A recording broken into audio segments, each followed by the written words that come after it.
बिहार में राजनीतिक माहौल इस समय गर्मा चुका है। चुनाव आयोग कभी भी बिहार विधानसभा चुनावों की घोषणा कर सकता है। आयोग पहले ही यह साफ कर चुका है कि बिहार विधानसभा चुनाव समय पर ही होंगे, यानी बिहार की नई सरकार 29 नवंबर से पहले लोगों के सामने होगी। लेकिन स्वास्थ्य मुसीबत के बीच चुनाव कराना भी चुनाव आयोग के लिए आसान नहीं है, इसलिए चुनाव आयोग ने इस बार कई बदलाव भी किए हैं। स्वास्थ्य मुसीबत के बीच होंगे बिहार विधानसभा के चुनाव।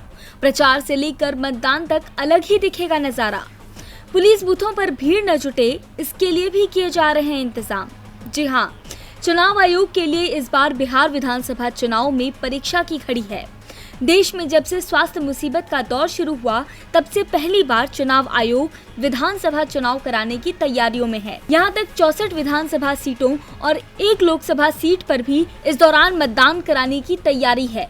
चुनाव का ऐलान किसी भी दिन किया जा सकता है। निर्वाचन आयोग ने सभी राज्यों के चुनाव अधिकारियों से कहा है कि ये सुनिश्चित किया जाए कि मतदान केंद्रों पर 1500 से अधिक मतदाता ना हो।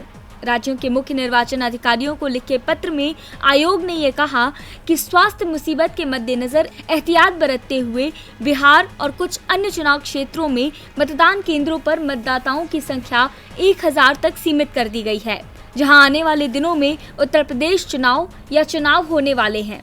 इसके साथ ही चुनाव आयोग ने प्रचार से लेकर वोटिंग तक को लेकर तस्वीर साफ कर दी है। अब सभी की नजरें चुनाव आयोग पर टिकी हैं कि वो कब बिहार में विधानसभा चुनाव की तारीखों का ऐलान करता है। बिहार में मतदान कितने चरणों में होगा, इस पर भी सभी की निगाहें हैं। वैसे स्वास्थ्य मुसीबत के दौर में आयोग चुनाव को कम से कम चरणों में कराने का विचार कर रहा है। डीबी लाइव की रिपोर्ट।